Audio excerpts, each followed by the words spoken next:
Bueno, buenos días a todos y a todas que se han conectado hoy a la mañana. Nosotros, desde Fórum Infancias Paraná, nos pareció importante poder proponer al Colegio de Psicólogos una actividad vinculada a la temática que hoy nos convoca. Mi nombre es María del Huerto Reutlinger, soy licenciada en Psicología, me acompaña Melina Carande, que también es psicóloga, ambas miembros de Fórum Infancias Paraná, y vamos a estar moderando la actividad que nos hemos propuesto realizar con Gisela Untoglich. En primer lugar, queremos agradecer al Colegio de Psicólogos de Entre Ríos, que nos facilitó sus instalaciones y también manifestó interés por realizar esta actividad. Y facilitó todos los medios para que esta actividad sea posible, así que queremos agradecer. Y bueno, contarles que Fórum Infancias Paraná se conformó en 2019 en la ciudad de Paraná. Es un espacio colectivo que venimos sosteniendo, movilizados por el deseo de pensar las infancias de modo integral, en devenir, sin etiquetas y entendiendo los diferentes momentos de estructuración psíquica. Somos un grupo colectivo que pensamos desde la perspectiva de derechos humanos y luchamos y promovemos acciones pensando en el derecho a ser niño, ¿sí? Adherimos a objetivos de la Red Federal de Fórum Infancia, que está compuesto por un montón de fórums alrededor del país y de otros países también. Y es un movimiento colectivo interdisciplinario más amplio, que también lucha contra la patologización y la medicalización de las infancias. A propósito de esto, hago un paréntesis para comentarles que en septiembre se va a desarrollar el Encuentro Nacional de Fórum Infancias en Escobar, el 22 y 23 de septiembre. Si les interesa, pueden consultar en las redes de Fórum Infancias para conocer toda la dinámica que va a tener este encuentro, que se va a llamar Voces y Miradas Federales en las Infancias y en las Adolescencias, la urgencia de mirarnos y escucharnos sin etiquetamientos. Me parece importante que quienes estén interesados puedan consultar nuestras redes porque hay información y va a ser un movimiento muy interesante el que se va a dar en este encuentro, porque hay talleres, hay jornadas, hay un montón de actividades simultáneas que son de mucho interés para profesionales y docentes. Bien, antes de presentar a Gisela, les cuento brevemente el porqué de esta actividad. Nosotros, como profesionales, pertenecemos a diferentes ámbitos de inserción, digamos, algunos de la clínica y otros en instituciones, que trabajamos en el campo de las infancias. Y nos viene preocupando un fenómeno que se viene realizando, digamos, a nivel nacional y a nivel mundial, pero que también viene repercutiendo localmente, que es los procesos de patologización y el incremento de medicalización en las infancias.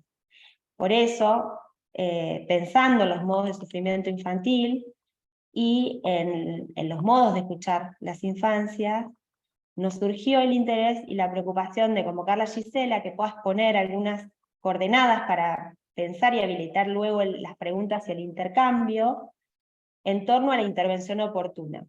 Porque por un lado creemos que hay dificultades que son necesarias de atender, pero por otro lado sabemos que es un momento crucial en el cual requiere de mucho compromiso ético, de formación y también de compromiso, digamos, de los profesionales que atienden y que detectan dificultades en relación a que el riesgo es caer en un etiquetamiento y esto nos puede generar, digamos, puede generar muchos problemas para el devenir de ese niño. Entonces, en este sentido es que le invitamos a Gisela para que puedas poner en relación a este tema y de esta manera habilitar luego, bueno, dudas y consultas que puedan surgir en el intercambio. ¿Sí?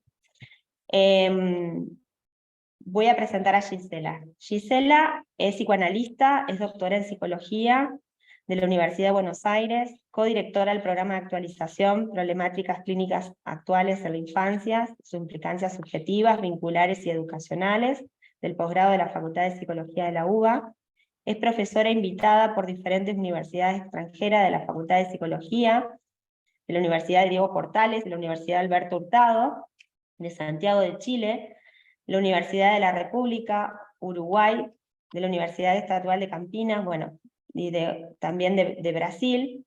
Ganó el premio de la Facultad de Psicología en 2005, Aportes de la Psicología de la Problemática de la Niñez, y publicó numerosos libros y artículos periodísticos científicos de psicología en educación, y es miembro fundador de Fórum Infancias, del equipo interdisciplinario contra medicalización y patologización de la infancia. Bueno, agradecerte, Gisela, que estés donando tu valioso tiempo en esta actividad, y te doy la palabra para que puedas comenzar. Bueno, primero muchas gracias por la invitación, muchas gracias por todo el trabajo que vienen haciendo desde el Fórum Infancias Paraná y al Colegio de Psicólogos Entre Ríos por, bueno, habilitarnos todo este espacio. Vamos a ver si funciona lo de compartir el PowerPoint. Acá está. Vamos a ver. Ok, ¿se ve bien? ¿Se ve bien? Sí, ok. Bueno, perfecto. Bueno,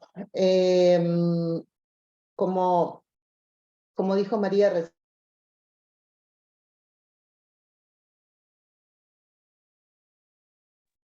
me están muteando cada vez que mutean a todos, chicos, fíjense. Ah, perdón. Sí, ahora que cada uno se mutee o muteen de a uno, porque si no me mutean cada vez que mutean a todos. Dale, perdón. Todo bien, porque no voy a estar mirando que estoy muteada por eso. Bueno, no sé dónde me mutearon, estaba agradeciendo y en principio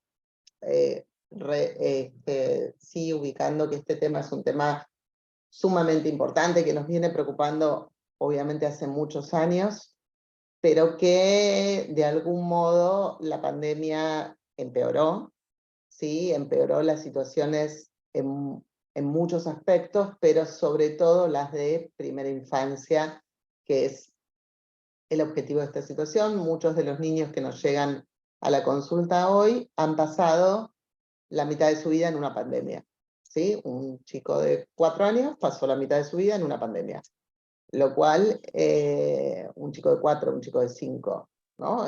Lo cual ha marcado a las familias y a cada uno de los sujetos.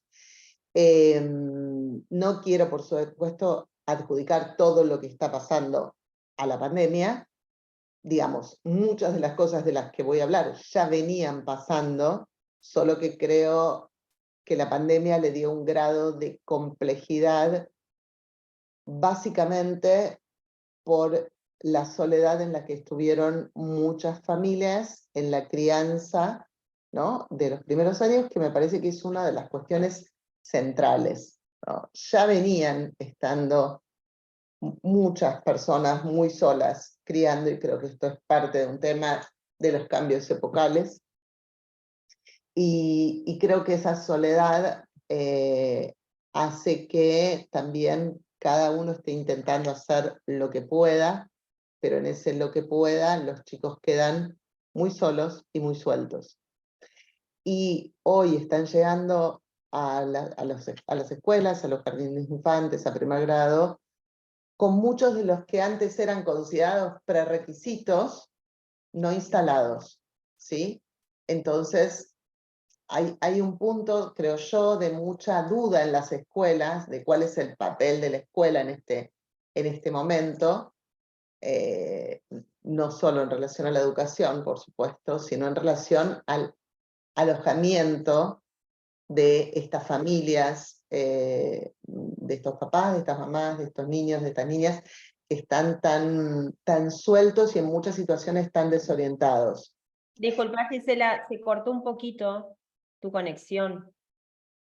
Yo estoy bien en la conexión. ¿Los demás no escuchan?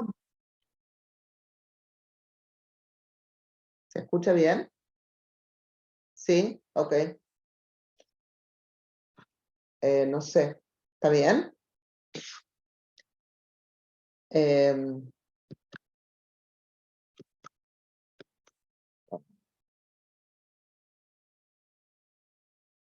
Entonces, quería empezar porque pensemos qué es una intervención y por qué hablamos de oportuna, ¿sí?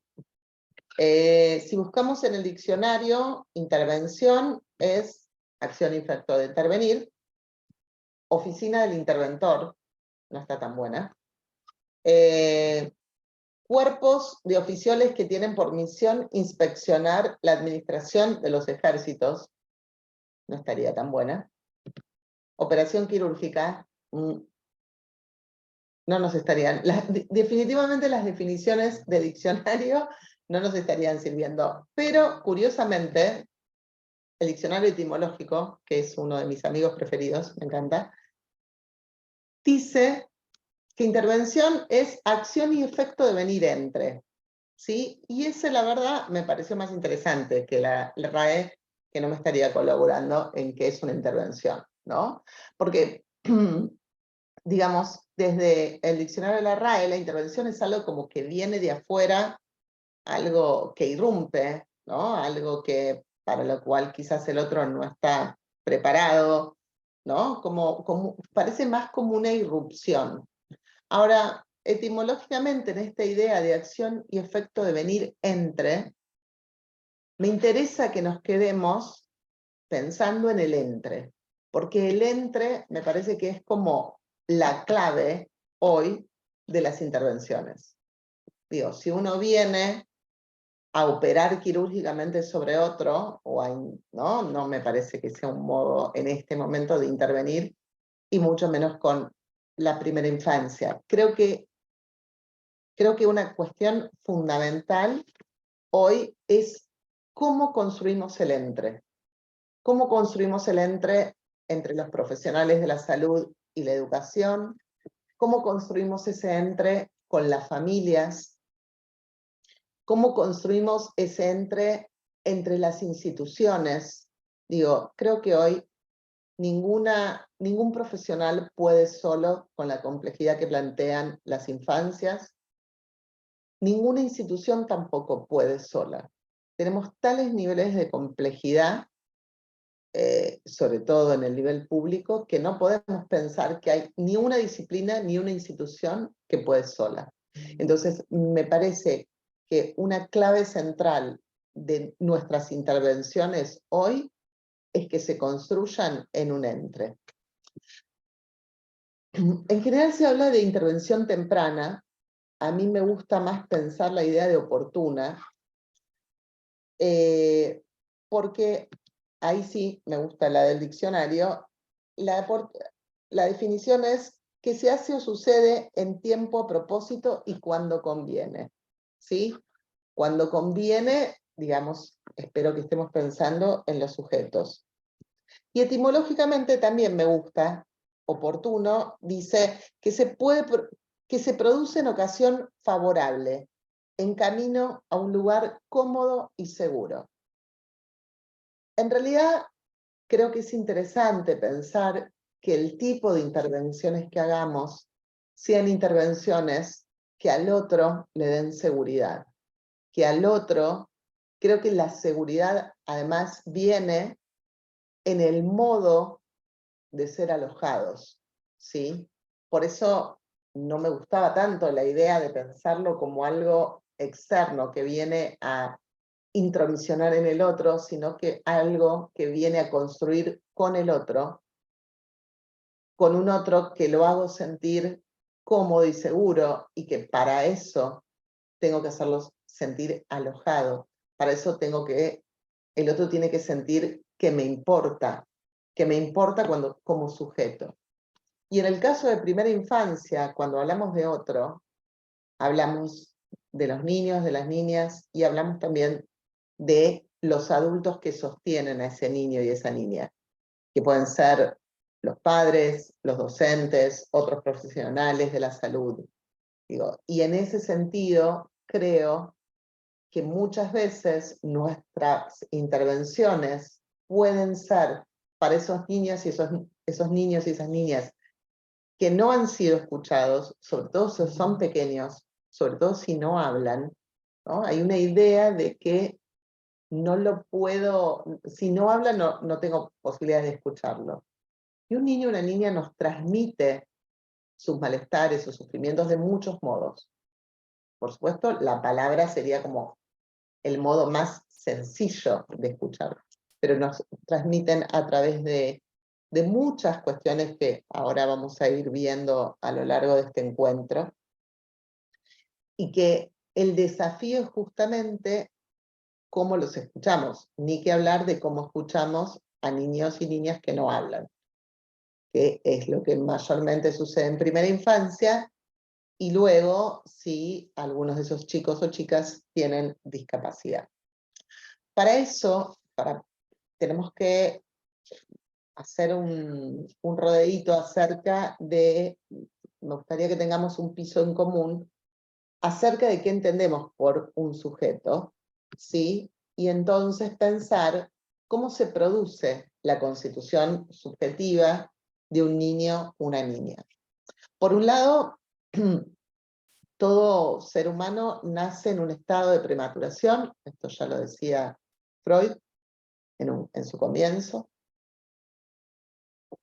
con lo cual va a necesitar mucho tiempo, es una de las especies que necesita más tiempo de cuidado, de alojo y de un otro. En realidad, necesita, o sea, no hay manera de sobrevivir sin otro que ampare, sin otro que subjetive, sin otro que done tiempo, afecto, porque en algunos casos se puede sobrevivir físicamente, pero no necesariamente psíquicamente. Entonces, para que un cachorro humano pueda transformarse en sujeto, es necesario que se encuentre con otro que lo aloje, lo sostenga, lo espere, lo desee, lo anticipe, lo divinice y lo cuide. Para esto, ese otro, en el mejor de los casos, también tendría que poder estar sostenido por otros. Por eso hablo de una dificultad grande de época, que es la soledad. Y que criar en soledad es mucho más complejo. Y eso no quiere decir que una madre no pueda decidir, o un padre tener un hijo solo, pero una cosa es tenerlo solo y otra cosa es criarlo en soledad. ¿Sí? Son dos cuestiones distintas, esas. Uno puede armar red con familia, con amigos, con otras familias que están en situaciones similares, con quien sea. Pero si ese otro que está criando tampoco está sostenido a su vez, es mucho más difícil aún. Entonces, cuando hablamos de un proceso de subjetivación, hablamos de un proceso que se da siempre en un espacio vincular, siempre en un marco histórico-social, y que por supuesto puede tener múltiples vicisitudes por múltiples razones, ¿sí? Silvia Lechmar hace una diferenciación que a mí me parece sumamente importante entre lo que es constitución de psiquismo y producción de subjetividad.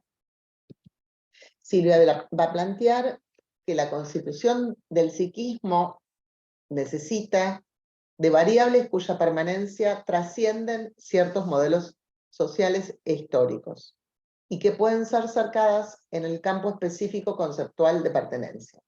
Después vamos a ver cuáles son esas variables. Es decir, que hay cuestiones que a través de los años, de los siglos, son absolutamente necesarias, y otras que van variando.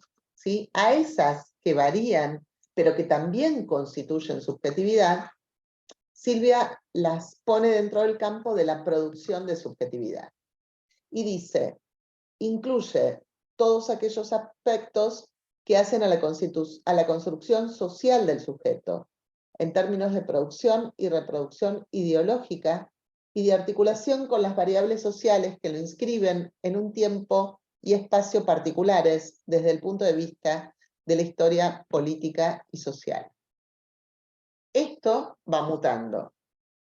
Entonces, por eso decía que si hoy, por ejemplo, hoy, no haces 4 años atrás, pensamos en primera infancia, tenemos que pensar cómo la pandemia atravesó a estos sujetos. ¿Cuáles son los efectos que quedaron de ese tiempo de aislamiento necesario por el que tuvimos que atravesar todos y todas? Que por supuesto nos afectó a todos y todas de distinta manera.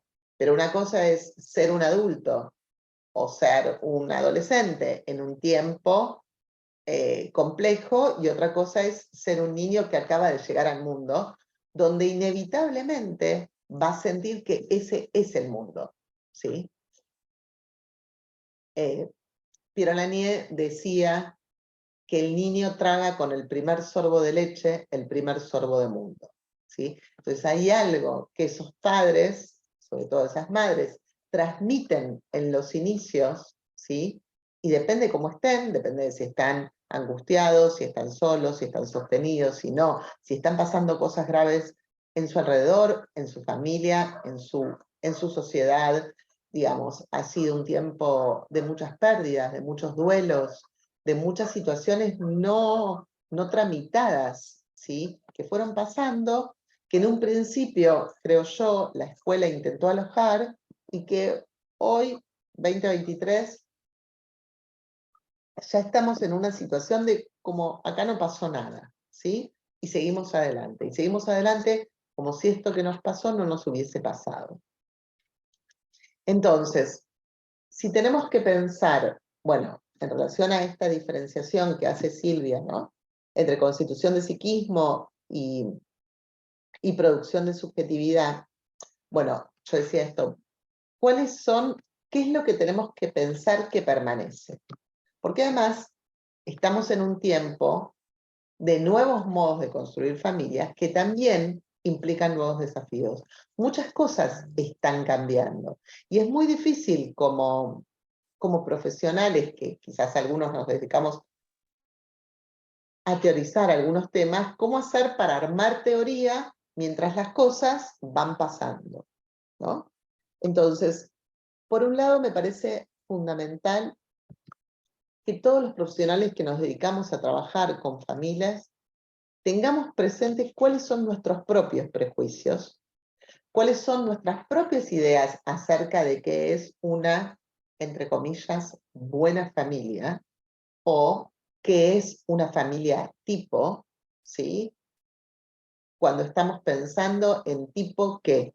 Tipo normal en relación a mi propia familia, tipo normal en relación, bueno, quizás no a mi familia, que es un poquito disfuncional, pero a la idea que tenemos de ideal de familia normal, por supuesto, puesto esto entre comillas. Y la verdad que si miramos a nuestro alrededor, nos queda poco de esa familia tipo, ¿sí? Entonces, si ponemos en cuestión a esta familia tipo, porque lo único que muchas veces hace es producir que estemos mirando a las familias que nos encontramos como a esa familia que le falta algo, y que le falta algo en relación a un modelo, ¿sí? Un modelo que yo como profesional tengo en la cabeza, que la sociedad también en general tiene, porque somos productos de una sociedad que marca determinados modelos. Entonces, si nosotros corremos eso un poquito a un costado, que me parece fundamental hacerlo, por un lado, identificarlo, y por otro lado hacerlo, ¿qué sería lo que se preserva? Bueno, adultos en función de cuidado, de cuidado tanto físico como psíquico, adultos en función de sostén, adultos en función de regulación, de ritmos, de rutinas, y quiero subrayar especialmente esto por varias razones. Primero porque hay como una idea de ciertas evaluaciones que dicen, este niño tiene problemas de autorregulación, ¿sí? Como si un niño se pudiera autorregularse solo. Y la verdad es que los niños, las niñas no pueden autorregularse solos, necesitan un otro. Es más, incluso en experiencia de niños prematuros que tienen muchas dificultades en la regulación de temperatura, regulación de la respiración. Acá estoy viendo a una neonatóloga a que quiero mucho.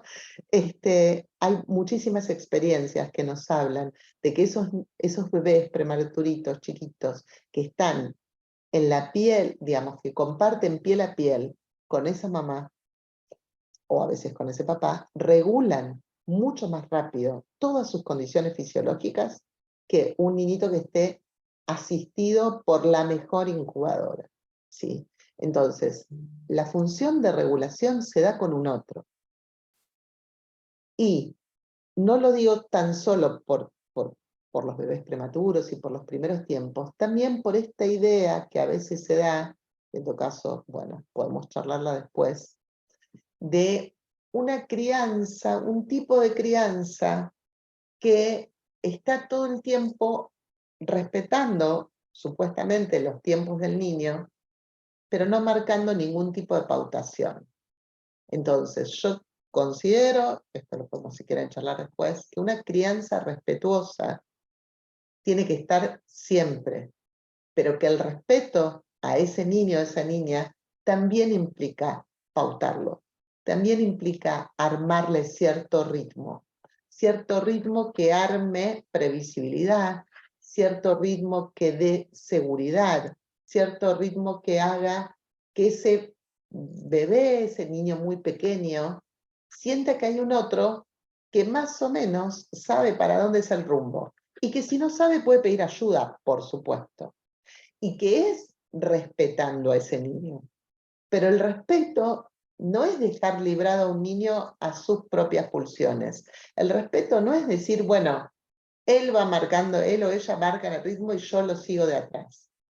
Hay un modo que es muy complejo de construir, que es desde una guía, ¿sí? Porque imagínense, digo, yo tomo muchas veces este ejemplo, que nosotros llegamos a un país desconocido, que no conocemos el idioma, que no conocemos las coordenadas, a una selva, contratamos un guía, y el guía dice, bueno, yo te voy siguiendo.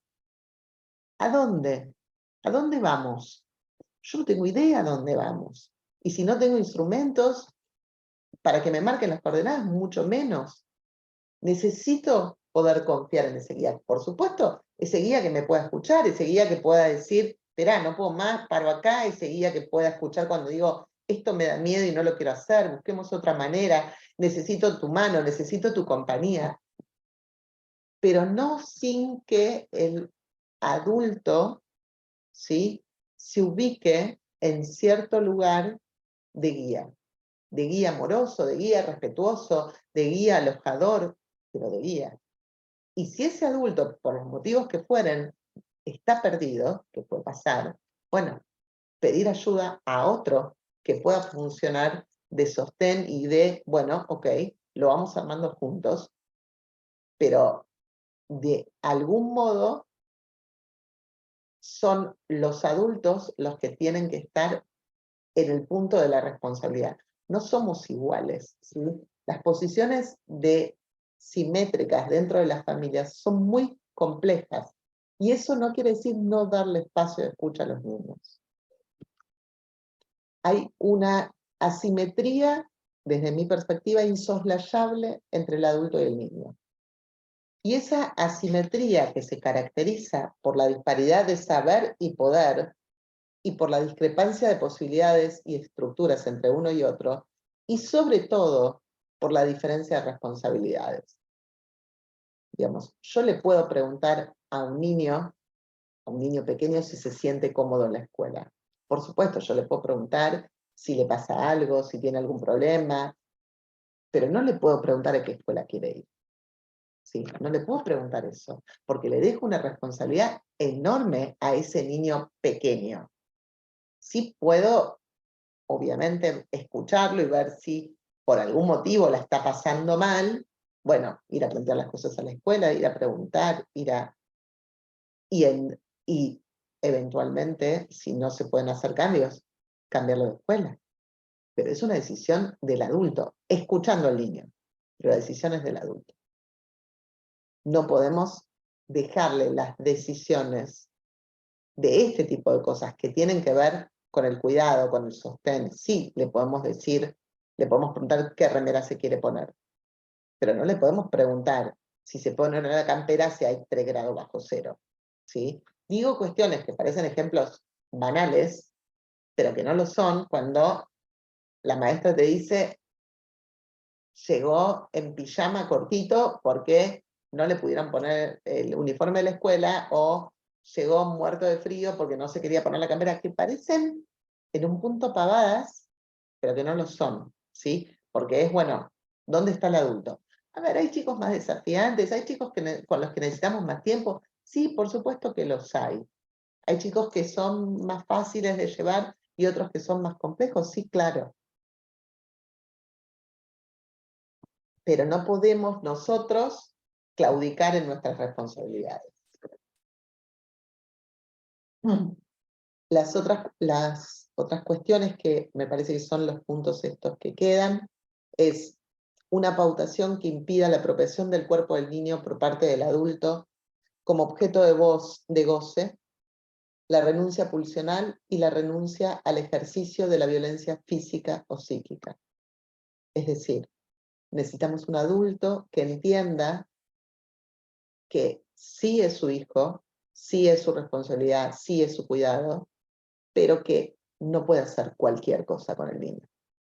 ¿Sí? Que hay un marco legal que ampara al niño, que vela supuestamente por interés superior del niño, y que no es que porque sea mi hijo puedo hacer cualquier cosa con él. Básicamente, no puedo pegarle, no puedo castigarlo, y no puedo apropiarme de ese cuerpo para tener el propio goce. Es decir, lo que se conoce habitualmente como la prohibición del incesto. ¿Sí? Es decir, no puedo usar el cuerpo de ese niño para mi propia satisfacción pulsional. Y el otro gran punto que me parece fundamental de preservar, que es el que también Silvia Bleichmar planteaba como la construcción de legalidades. Es decir, somos los adultos los que construimos un marco de legalidad para que ese niño, esa niña, se sientan seguros, se sientan alojados, sientan que el mundo es previsible, sientan que el mundo tiene ciertas coordenadas que los contienen. Después habrá muchísimas cosas que se pueden conversar, por supuesto, con los niños y con las niñas, pero dentro de un marco que contenga. Dentro de un marco que construya borde, para que el desborde no sea moneda cotidiana. Si pudiéramos tener más o menos todo eso armado, podríamos entonces empezar a pensar como estos modos de producción de subjetividades. Ahora, en esta época, y sobre todo en el tiempo de pandemia, todo esto estuvo sumamente dificultado en una gran mayoría de las familias, más allá de las cuestiones socioeconómicas de pertenencia, ¿sí? Por supuesto que en familias de poblaciones más vulneradas esto se agudizó, pero la verdad es que lo estamos viendo en los hospitales y en los servicios públicos, y lo estamos viendo en los consultorios privados de clases medias y altas, digo, en gente con obras prepagas carísimas, y en gente sin ninguna protección estatal. Digo, lo estamos viendo todo el tiempo. Todas estas condiciones que tendríamos que estar preservadas están muy, muy dificultadas. Y en ese sentido, me parece que es fundamental, entonces, la detección oportuna, que es absolutamente diferente al etiquetamiento temprano. Y cuando hablamos de detección, hablamos de detectar sufrimiento subjetivo, de detectar sufrimiento vincular y de detectar sufrimiento social.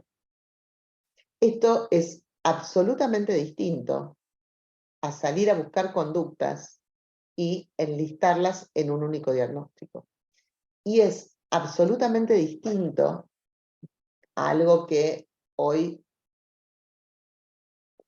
se promueve muchísimo, es que salir a hacer screening masivos de un diagnóstico, ¿sí? Esto es sumamente complicado, trae consecuencias muy complejas y, bueno, sobre esto quiero profundizar un poquito más. ¿Por qué? Porque quiero que pongamos a problematizar esta idea de salir a buscar específicamente una patología, ¿no?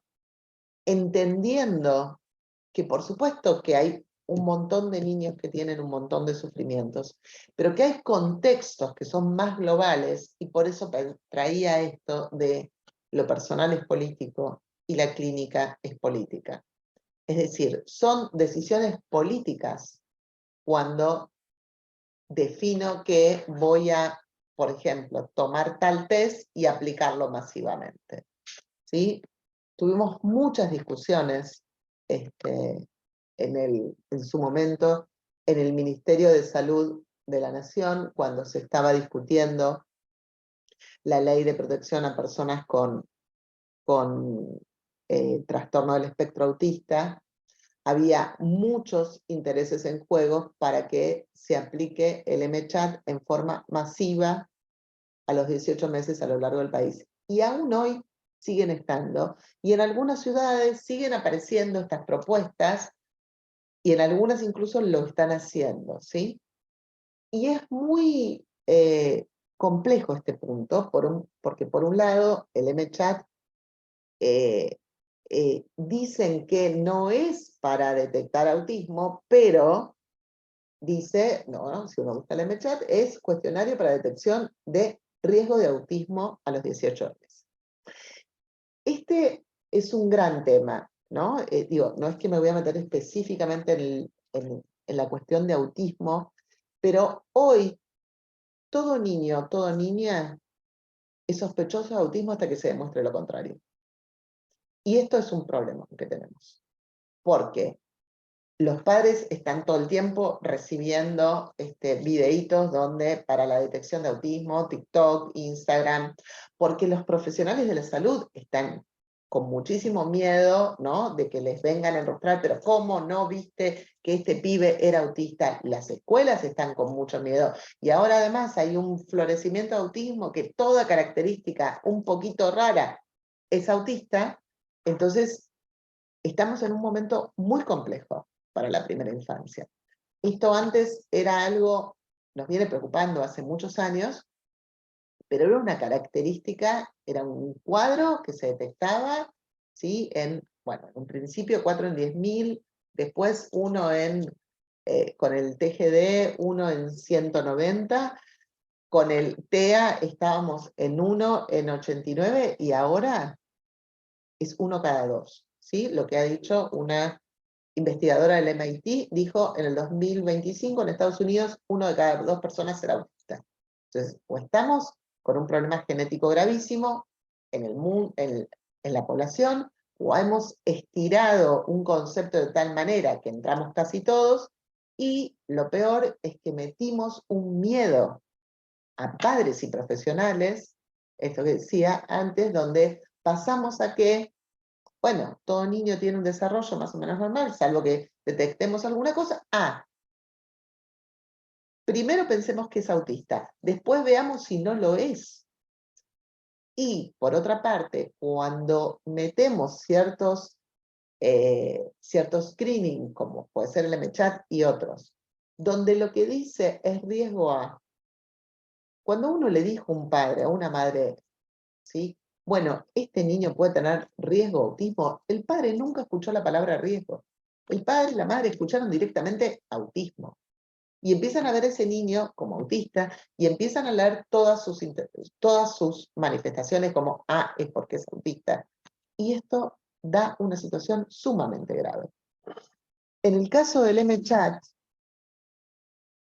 que además muchas veces no está aplicado por profesionales especialistas en salud mental, mucho menos en primera infancia, mucho menos. Hay muy pocos profesionales que tienen una especialización en primera infancia. Entonces, aplican este cuestionario donde dice que tiene 23 preguntas, ¿no? Y dice que para ser considerado con indicadores de probable autismo, debe puntuar, con respuesta o no, al menos en 2 de los 6 puntos críticos. Los puntos críticos son, ¿se interesa a su hijo por otros niños? No pregunta si tuvo contacto con otros niños, se pregunta si se interesa por otros niños.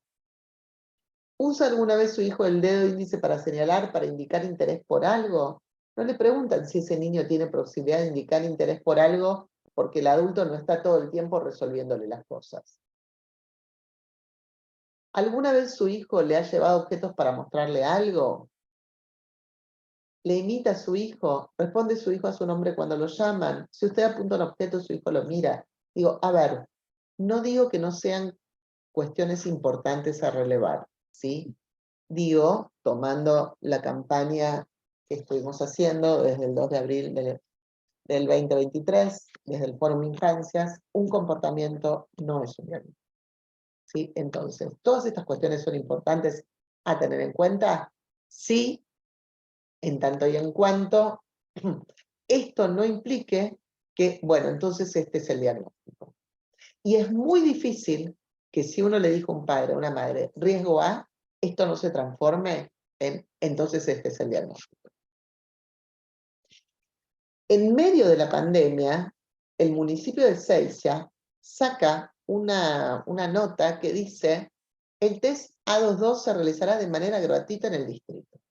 O sea, ¿con qué finalidad? ¿Para qué? ¿Cómo iban a responder ante eso? ¿Sí?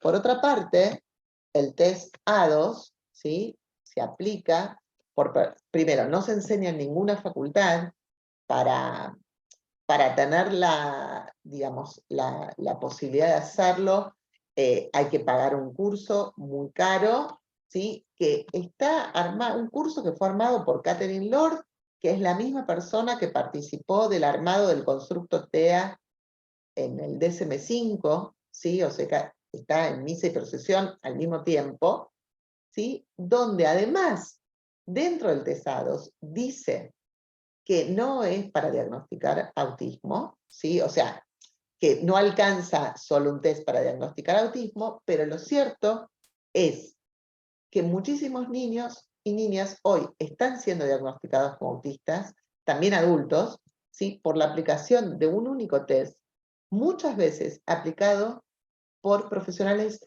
que no son profesionales de la salud mental. Simplemente son profesionales que pagaron para hacer este curso para aplicar el A22. Y el problema es que si uno tiene como herramienta solamente un martillo, lo único que va a haber son clavos. A ver, yo no digo que a alguna persona no le puede servir tener esta herramienta. Ahora, esta herramienta en un contexto de muchas otras cuestiones. Y sobre todo, en un contexto de escucha. Cada vez se escucha menos a los padres, a los niños, y cada vez se aplican más instrumentos de evaluación que no implican escucharlos. Es más, en algunas situaciones se aplican los instrumentos sin siquiera ver al niño. Los profesionales no han visto al niño. Definen diagnósticos por cuestionarios que los padres y a veces los docentes completan. No se puede hacer un diagnóstico de un niño una niña en salud mental sin ver al niño, sin escucharlo. Le piden a los padres que llenen los cuestionarios, que manden 3 videos y hacen el diagnóstico. No, gente, está mal. Como diría Convict, esto no está bien, está mal. ¿Sí? Está mal. Yo entiendo que en pandemia todos estábamos encerrados, no podíamos encontrarnos, ok, terminó la pandemia. ¿Sí? Terminó. No se pueden hacer diagnósticos por mail, no se pueden hacer diagnósticos sin ver al niño, sin escucharlo, sin darnos tiempo. Esta idea del diagnóstico express no va, al menos no en salud mental. No somos mejores profesionales si hacemos los diagnósticos más rápido. No lo somos. Porque perdemos oportunidades de escucha que una vez que se perdieron, es muy difícil recuperarlas. Y una vez que se le puso el sello al pibe, aunque el sello diga riesgo A, nadie ve la parte de riesgo A. Nadie la ve. Voy a compartir con ustedes una viñeta de lo que fue, creo, al menos seguro por ahora, fue mi consulta más temprana, ¿sí? De una niña por la consultan a los 3 meses para descartar TEA. ¿No? Entonces decía esto, hoy todo niño o niña es sospechado de TEA hasta que se demuestre lo contrario. Cuando me llegó esta consulta, la verdad es que lo dudé, pero bueno, la analista, la madre me había advertido que esta mamá me iba a llamar, lo cual lo agradezco porque en otra situación quizás le hubiese dicho, no, le parece, no hace falta. Y la verdad que con esta madre aprendí que siempre hace falta escuchar a los padres, que si una madre, un padre te dicen, estoy preocupada por, escúchalo. Primero escúchalo, después verás dónde se ubica esa preocupación. La doctora Fatore acá, que la estoy viendo, pediatra, habla mucho de este tema de cómo alojar la preocupación parental, ¿sí? Porque es un gran tema, porque pasamos de los que dicen no es chiquito o sea, descartan toda preocupación. Para toda preocupación tiene una respuesta, no es porque es chiquito, es porque es chiquito, no es porque sos primeriza, no es porque tenés muchos hijos, no es porque sos muy joven, no es porque sos muy vieja, no importa. Siempre hay un motivo para no escuchar esta preocupación. Y finalmente, eso también se transforma en la pérdida de una oportunidad. No para haberte etiquetado desde más temprano a este niño, sino para haber alojado esa preocupación. Porque por algo esa madre, ese padre, ven esa conducta o ven esa situación como preocupación. Bueno, en este caso llega una madre con una historia muy difícil, casi siempre lo son cuando aparecen estas consultas. Una beba que nace con una dificultad difusa, por la cual a los 2 meses, los 2 primeros meses de vida tiene que estar internada en varias oportunidades, que fue pinchada, evaluada, para finalmente terminar diciendo que se trataba de algo funcional que se regularizaría solo. Un control pediátrico de los 2 meses, la madre le comenta que algo de la mirada de la beba la preocupa, y el pediatra le muestra un muñeco que tiene en su escritorio y que no lo sigue con la mirada. A lo cual el médico indica estimulación temprana y si no se producen cambios en el próximo mes, consulta neurológica inmediata con un especialista de autismo. De ese encuentro, la madre ya no saldrá con una hija, sino que sale con un autista en sus brazos. A ver, el pediatra en este caso hizo lo mejor que pudo porque se asustó, porque dijo, bueno, que si la niña no lo sigue con la mirada, entonces debe ser por tal cosa. Y por supuesto, bueno, le dio algunas indicaciones a esta mamá, pero ya introdujo la idea de la consulta al neurólogo especialista en autismo. Con lo cual, todo lo que pasó después fue muy complicado, ¿sí? Esa mamá estaba súper angustiada, esa mamá hacía las cosas, pero hacía las cosas con un nivel de tensión altísimo. Bueno, por suerte retoma su espacio terapéutico y es en ese espacio terapéutico donde la terapeuta le indica, bueno, hacer una interconsulta con alguien especializado en primera infancia. Llegan a la consulta, al principio parece distraída, como cualquier bebé, la madre comienza a relatar la situación, se angustia, llora, y la bebé empieza a incomodarse. La madre la cambia de posición y la niña queda sentadita frente a mí con un tono muscular bastante potente para sus 3 meses de vida. Empiezo a hablarle, le dirijo mi mirada, empiezo a enlazar lo que le pasa a su mamá, le empiezo a hablar de la tristeza de su mamá. Y esa beba, que no miró al médico en esa consulta, me empieza a mirar fijamente, ¿sí? Fijamente me mira, fijamente sonríe, ¿sí? Me sonríe y yo siento el lazo que se va armando con esa bebé que solo vi una vez en mi vida, ¿sí? Y de a poquito esa beba empieza a sonreír y de a poquito empezamos a jugar, a un juego, a cantar, un juego de manitos que se esconden, un sonajero que suena, ¿sí? Y de a poco nos vamos enlazando, la madre empieza a relajarse porque ve que hay otros modos de conexión de esta beba con esta beba, y mientras tanto se va durmiendo la beba y yo continúo esa entrevista con la mamá.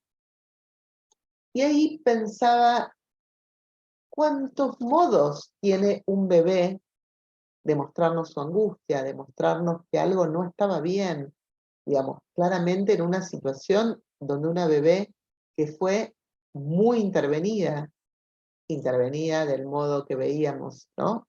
En un comienzo en el diccionario, ¿no? Intervenida desde una intervención que viene de afuera y que no toma mucho en cuenta, porque bueno, no se podía en ese momento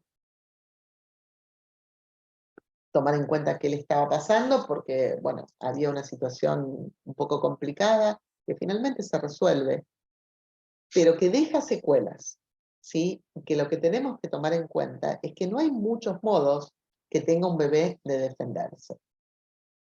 Entonces, creo que es sumamente importante que tomemos en cuenta que sí es necesario salir a encontrar aquellos indicadores de sufrimiento, pero no para rápidamente etiquetarlos, sino para ver qué está pasando, pero que además, en general, cuando hablamos de niños muy pequeños, hablamos de un vínculo, ¿sí? Entonces, tenemos que ver, tenemos que observar qué está pasando en ese vínculo. No observamos un bebé que está solo, suelto. Tampoco escuchamos a una mamá sola. Vemos ese encuentro o esos desencuentros. Algunas cuestiones son señales a tener en cuenta. ¿Sí? Por ejemplo, el llanto incesante de un bebé y un adulto que no encuentra los modos de calmarlo y se desespera junto a él o lo ignora. La mirada esquiva es un indicador, ¿sí? Pero no es un indicador solo. Tenemos que verlo en un contexto y tenemos que ver también si alguien está mirando a ese bebé, ¿sí? Digamos, porque la mirada esquiva en un bebé que no es mirado por otro es, bueno, tendremos que ver qué pasa en ese vínculo. La falta de lo que se llama el maternés, el idioma propio entre el niño y el adulto cuidador, o la dificultad del bebé para responder al mismo a través de gorjeos y sonrisas. Porque cuando nos dicen que un niño no habla a los 3 años, esto no empezó a los 3 años, ¿sí? Hubo algo que estuvo silenciado, probablemente en ese vínculo, desde el inicio. Y también muchas veces cuando nadie le pregunta a estos padres, a estas madres o a estos cuidadores, ¿quién le habla a este niño? Porque muchas veces nos encontramos con la sorpresa de que el niño no habla, o la niña, pero nadie le habla, porque es chiquito, porque como no habla, porque no se nos ocurrió, porque no pensamos que entendiera, ¿sí? Entonces no es solo que el niño no hable, es revisar qué pasa en ese vínculo. Encontrar la carencia del placer compartido en los encuentros, adultos que cuidan, pero que no pueden acariciar subjetivamente a ese niño. A veces bebés que no demandan y adultos que no pueden ofertar, ¿sí? no hay situaciones donde no hay objetos que calmen más allá del cuerpo materno. No se construyó el objeto transicional, pero tampoco nadie lo ofertó para que se constituya, ¿sí? No aparecen intercambios lúdicos placenteros, no aparece el acá está, no está, como uno de los modos del jugar, pero que es un indicador. Pero muchas veces, porque tampoco hubo un adulto o una adulta que ofertara eso.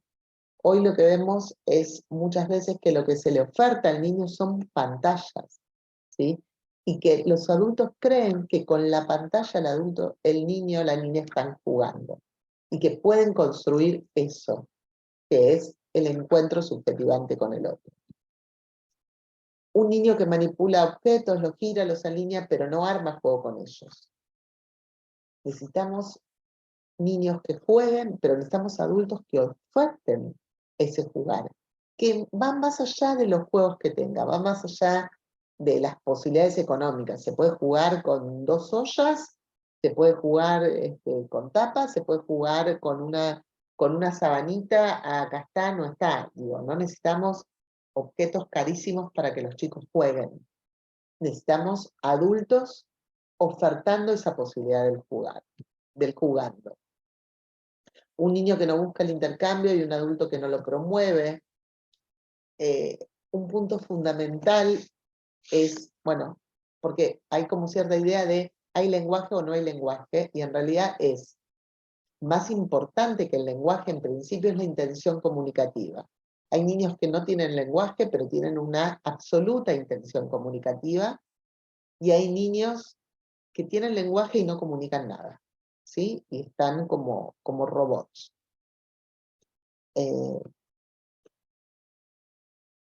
Cuando el otro es solo buscado como instrumento para conseguir cosas, cuando no aparece el intercambio en el interés con pares, cuando no responde a su nombre ni a ninguna propuesta del adulto por fuera de las que sean para satisfacer las necesidades del niño.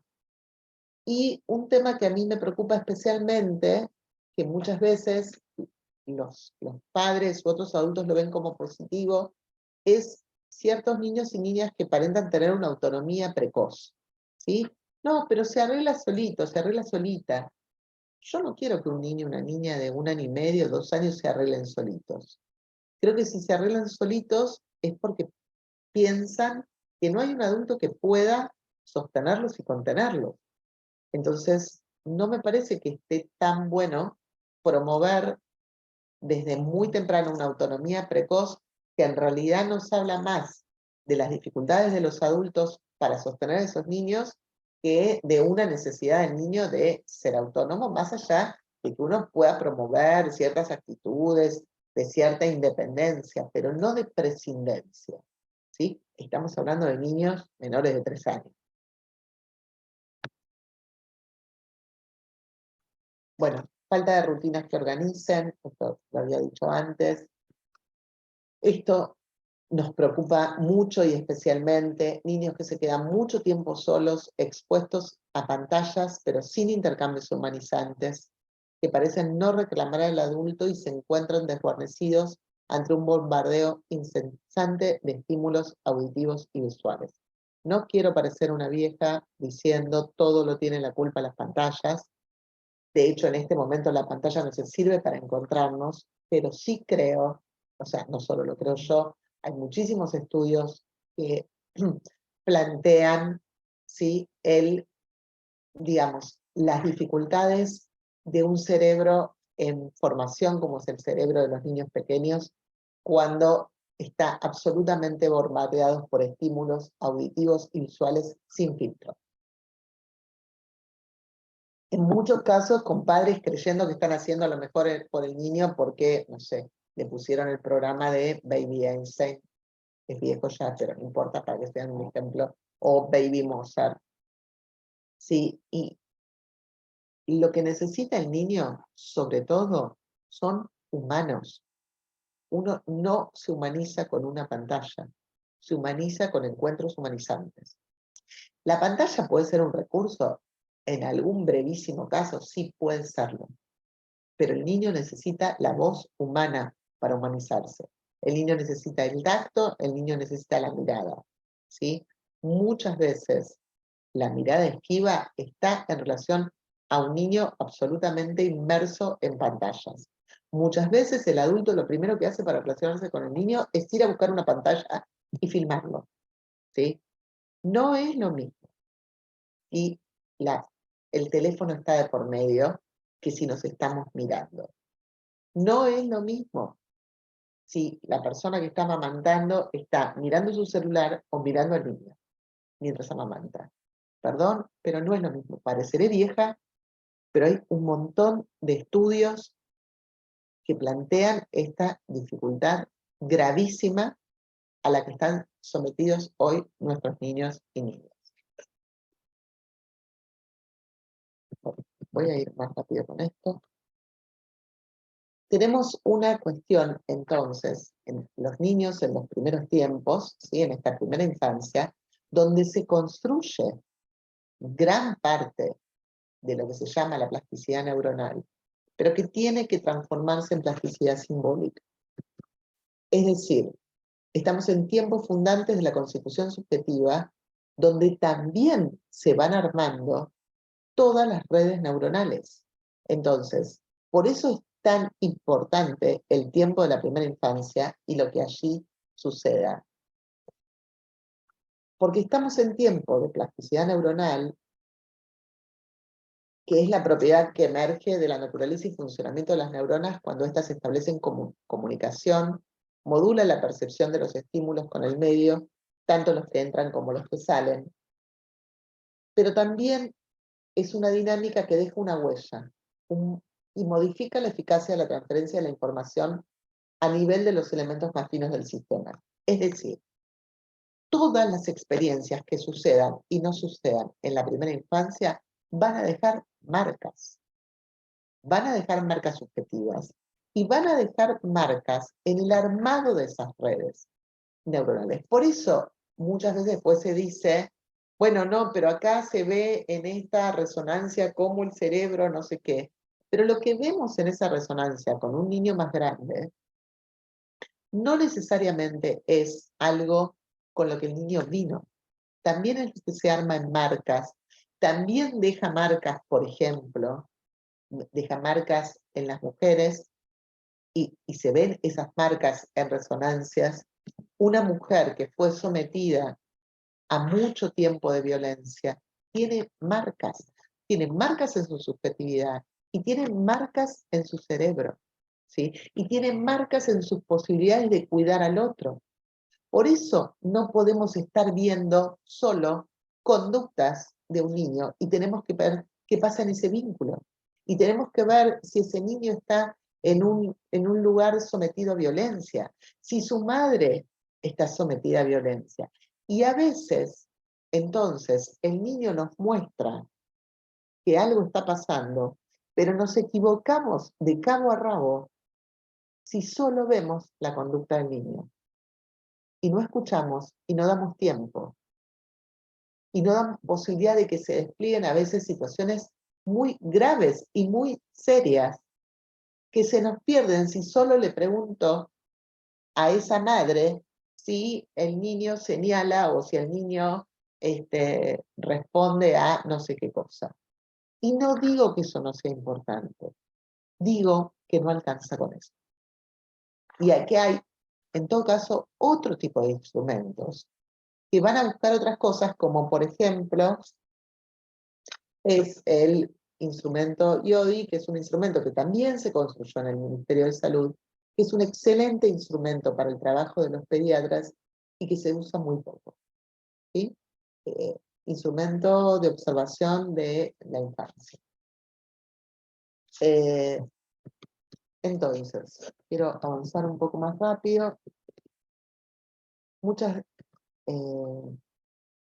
Quiero que tengamos en cuenta entonces que estos padres que nos consultan son padres que están sufriendo, ¿sí? Y que necesitamos hacer con ellos muchas veces una intervención que tenga que ver con lo vincular.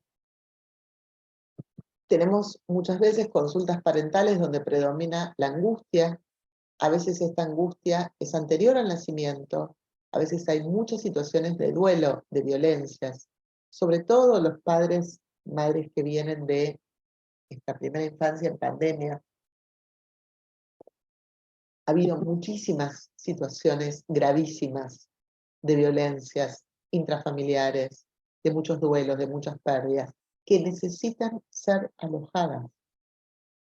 Escuchamos a padres, a madres que muchas veces nunca hablaron de esto. Nunca pudieron siquiera percatarse de todo lo que estuvieron sufriendo en este tiempo. Duelos gestacionales, muchísimas pérdidas hubo. Pérdidas de quienes, adultos mayores que nos cobijaban, pero también muchas pérdidas de embarazos, muchas situaciones que no tuvieron lugar para ser elaboradas. Algunos padres tienen un registro temprano de algo que los alarma y son muchas veces o minimizados por los profesionales, entonces se pierden tiempos valiosísimos, o maximizados, ¿no? Digo, tenemos las dos cosas, los que minimizan y los que maximizan. Quiero ahora, entonces, para finalizar, para finalizar esta parte y abrir el intercambio, ¿no? A pensar juntos cuáles son las que podemos llamar intervenciones oportunas, pensándolas como prácticas subjetivantes, pensándonos como profesionales de la salud y la educación, como tejedores de lazos. Las prácticas subjetivantes, y esto me resulta muy importante dejarlo en claro, no necesariamente se dan en intervención en dispositivos clínicos, ¿sí? Pueden ser preventivas en espacios educativos, recreativos, salitas, plazas. Y me importa mucho, en eso además el fórum en general trabaja bastante en intervenciones que tengan que ver con lo lúdico, en intervenciones que no son. La intervención clínica muchas veces es necesaria, pero cuando llega la intervención clínica en general ya es tarde, ¿sí? Tenemos que pensar en dispositivos y en espacios que funcionen al modo de la prevención, que alojen, que contengan, que inventen lazos donde no los hay, que estén atravesadas por la escucha de las infancias y también del sufrimiento y o la desorientación parental, que sean alojadoras de malestares y de incertidumbres. Un trabajo entre disciplinas, como decía al principio, con profesionales en una posición activa que oferten elementos para el advenimiento subjetivo. Una oferta subjetivante que constituya subjetividad y que arme lazo. Y acá les traigo algunos ejemplitos, ¿sí? Con quienes convivo, estuve, trabajo. Uno es la Casa para la Infancia en Viña del Mar, que es una casa que está basada en el modelo de la Casa Verde de François Dolto. Para los que no conocen la Casa Verde de François Dolto, los invito después a googlearla. Estuve hace poquito en la Casa de Viña del Mar, y es un proyecto que no es un proyecto clínico, pero que en todo caso por añadidura tendrá efectos clínicos. Un proyecto donde la gente va con sus niños, pueden ser hijos, nietos, niños cuidadores, que van a un espacio que es libre de propuesta lúdica, pero que básicamente los niños se encuentran con otros niños y los adultos se encuentran con los otros adultos. Y esto va generando una periodicidad y va generando situaciones donde muchas veces esos adultos que se sentían muy solos, muy solas, se encuentran con otros en condiciones similares y van construyendo lazos en esa crianza. ¿Sí? Esta es, bueno, una de las ideas. Otra de las que les traigo como propuestas son los talleres para padres que el Nido, que es una institución que está en el municipio de San Isidro, que es un centro para el desarrollo infantil público, en San Isidro, cuya directora es Majo Fatore, que bueno, ahora no la estoy viendo, pero que andaba por ahí, y que armó una propuesta, y me parece sumamente interesante, una propuesta donde el hospital no se queda esperando que vengan los padres a consultar, sino que va a las escuelas, que va a armar propuestas de talleres, donde, bueno, hubo varios talleres, pero uno principal que fue jugar sin pantallas. Por supuesto, este fue antes del 2020, ¿sí? Bueno, ahora tendremos que reeditarlos con otros nombres. También, por ejemplo, que me parece un modo muy interesante, que es en el Centro de Desarrollo El Nido, hay un espacio para que las escuelas vayan al hospital a trabajar sobre distintos pacientes, distintos niños que les están preocupando. Entonces son otros modos de armar lazos, ¿sí? Ya no es solo el profesional de la salud esperando en su consultorio que ese padre, esa madre venga a consultar, siendo derivado por otros o por propia iniciativa, pero que en un punto llega medio tarde, ¿sí? Sino que son los profesionales de la salud desde distintos tipos de intervenciones, intervenciones para padres, intervenciones lúdicas, como puede ser, bueno, las actividades en las plazas que muchas veces hacemos con el fórum. Digo, distintos espacios que generen otro tipo de situaciones. Situaciones lúdicas, situaciones de intercambio, situaciones de oportunidad, ¿sí? Digo, me parece, pienso todo el tiempo en términos de oportunidades, porque son oportunidades para el encuentro, porque son oportunidades para que esos niños y esas niñas se encuentren con otros, y esos padres y esas madres se encuentren con otros y puedan tejer una crianza común. Se trata entonces de un posicionamiento ético el que tenemos que tener los profesionales de la salud y la educación, que da tiempo, que no busca respuestas rápidas, que simplifiquen y aplanen sufrimientos. Intervenir en los tiempos fundacionales es participar del tiempo de la escritura del sujeto y sus vínculos fundantes. Por eso implica responsabilidad y posicionamiento ético, como decía recién. Construir el holding del holding es sostener a los que sostienen. Son desafíos complejos que demandarán intervenciones complejas. Complejo, etimológicamente, es tejido en red. Por eso considero que somos tejedores de lazos. Nunca sabremos de antemano hasta dónde va a poder llegar cada niño o cada niña. Por eso es fundamental no poner topes desde un inicio. Y por eso a veces ciertos hospitalizamientos tempranos terminan funcionando como techo. Y es necesario darles la oportunidad de dejarnos sorprender con lo espontáneo. Y es ahí donde encontraremos la subjetividad del niño, pero también la de nosotros mismos. Se trata de una práctica artesanal, científica, un posibilitador de construcciones singulares con el otro, puentes hechos de la argamasa de oportunidades que se presentan y se inventan como un traje a la medida, sabiendo que las medidas pueden cambiar todo el tiempo. Como profesionales de la salud y la educación podemos ayudar a construir porvenires sin taponar con etiquetas invalidantes que estigmaticen la vida del niño. Viabilizar encuentros intersubjetivos que creen oportunidades de aperturas a nuevos acontecimientos que generen diferencias y posibiliten experiencias significativas de transformación. Tenemos responsabilidades éticas insoslayables en estas intervenciones tempranas.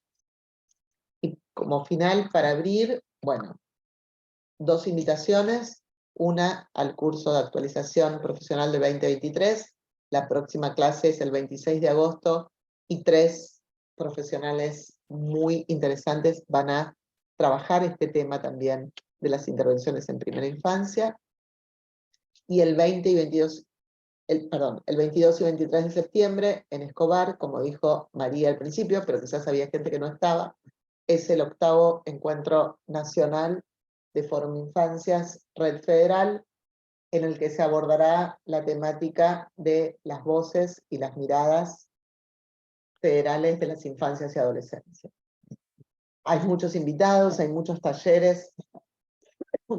Bueno, abrimos entonces el espacio a las preguntas. Muchas gracias. Muchas gracias, Estela. La verdad es que fue muy interesante y súper claro tu presentación. Invitamos a todos los participantes que nos vayan transmitiendo sus preguntas, sus aportes en el chat, así podemos habilitar el intercambio. Mientras van aportando, ¿hay alguna ya que esté en curso, Meli? No, hay un comentario nada más Ajá. respecto de las estadísticas de las asociaciones vinculadas a autismo que había aportado Sofía, Ajá. de que 1 de cada 36 niños padece autismo en la actualidad, según estas asociaciones, y por ahora ese comentario nada más. No hay preguntas. Una estadística más escalofriante, Gisela, Claro, porque sí, pensaban en proporción, nos cuesta pensar números estadísticos, pero encima es una estadística donde, como mencionabas vos en tu presentación, el riesgo de autismo está más presente que en cualquier otra posibilidad, ¿no? ¿Qué se puede escuchar ahí? ¿No? ¿Y qué puede repercutir esto en un papá que recibe, ¿no?, esa información? Acá dice en Paraná desde SRRC, que sería hemos construido talleres. ¿Qué es la sigla, perdón? Si alguien puede, del que Sí, hizo. sí, soy yo. Soy alumna Ah, de Majo, primero me presento. Soy Georgina, ¿se escucha? Sí, Georgina, te escucho. Sí. Bueno, sí, en realidad tal vez que hay Perdón, gente de yo voy a Paraná me decir algo. conoce. No es alumna mía, Georgina. Es la directora de maternidad e infancia de la provincia de Entre Ríos. Gracias. Está Majo, por rotando en aclarar. el nido. ¿Sí? Nada más. Bueno, pero soy alumna de Majo. Que ella no la acepte es otro tema. Entonces, por ahí, lo que les quería contar, porque tal vez todos me conocen como la pediatra de San Agustín, que es el área más grande, más vulnerable, más gigantesca, es como otra ciudad en Paraná, y en realidad mucho tiempo estuve, nunca dejé ese consultorio, ya tengo nietos, bisnietos ahí, estuve mucho tiempo haciendo gestión, o sea, siendo la directora de CCRR, tengo mi corazón ahí, mi cargo ganado por concurso desde ahí, pero me convocan desde el ministerio para formar parte del equipo de la dirección materno-infanto-juvenil de la provincia. Entonces, por ahí yo siempre traigo las experiencias que hemos tenido en ese CRR, que es parecido al nido, pero tiene guardia. O sea, hay una complejidad que como si fuese un mini hospital para los que no conocen, y la verdad es que a Perdón, mí Georgina, siempre me sería el tocó. centro de referencia, a eso te referís. Sí, se llama así, Ajá. Centro de Referencia Ramón Carrillo. Exacto. Bueno, para que ustedes se den una idea de cómo me identifico con ese SRR, que todos me conocen en vez de Georgina López, como Georgina Carrillo, así que si alguna vez vieron eso, es porque soy yo, que se ve que me han casado con Ramón Carrillo de tanto tiempo que hace que trabajo ahí. En realidad nosotros lo que hicimos, viendo, porque esto que contaban ustedes, la verdad es que primero agradecer a la disertante porque realmente fue muy amorosa con toda la generosidad que nos ilustró, y la verdad es que a mí me tocó atravesar, justamente siendo directora de ese lugar, la pandemia. Y empezamos a tejer más redes en función a la pandemia, y teníamos talleres que ya eran intersectoriales y que trabajábamos con los centros sociales y con los clubes del lugar, y se sumó educación y jardines maternales. Y empezamos a hacer talleres de crianza con lo que teníamos, ¿no? que por ahí eran abuelas de crianza, porque eran las mujeres mayores que con su experiencia podían alojar a esas familias para que los adultos pudieran salir a chambear o salir a hacer algún trabajo que pudieran tener ocasionalmente. La verdad es que lo que hemos crecido, no solo como equipos de salud, aprendiendo de los saberes del otro, porque cada uno con su cultura iba aportando, y las intervenciones fueron muy oportunas, y logramos poder hacer una diferenciación entre esos niños que fueron alojados por esas abuelas de crianza, a diferencia de otros que quedaron como más encerraditos. La verdad es que esa experiencia fue muy linda, y seguimos avanzando con otros talleres, como por ejemplo el de yoga para primera infancia, que fue para los primeros añitos, que también lo llevamos a cabo ahí, y que tomamos como una muestra de aquellos niños que tenían episodios recurrentes respiratorios, todos aquellos que nosotros llamamos, yo por ahí, como hay distintas disciplinas, explico como desde lo básico, todos aquellos chiquitos respiratorios o BOR, les preguntábamos a esas mamás si querían ir a ese taller, y entonces con una kinesio que ya había trabajado mucho en atención temprana, con una psicopedagoga, es como que armamos equipo, y también con una obstétrica que era profesora de yoga, empezamos a hacer yoga con esos niños y con esas mamás. Y pudimos ver que consultaron mucho menos en los siguientes años, digamos, con respecto a estas patologías respiratorias. Pero además pudimos observarlo vincular.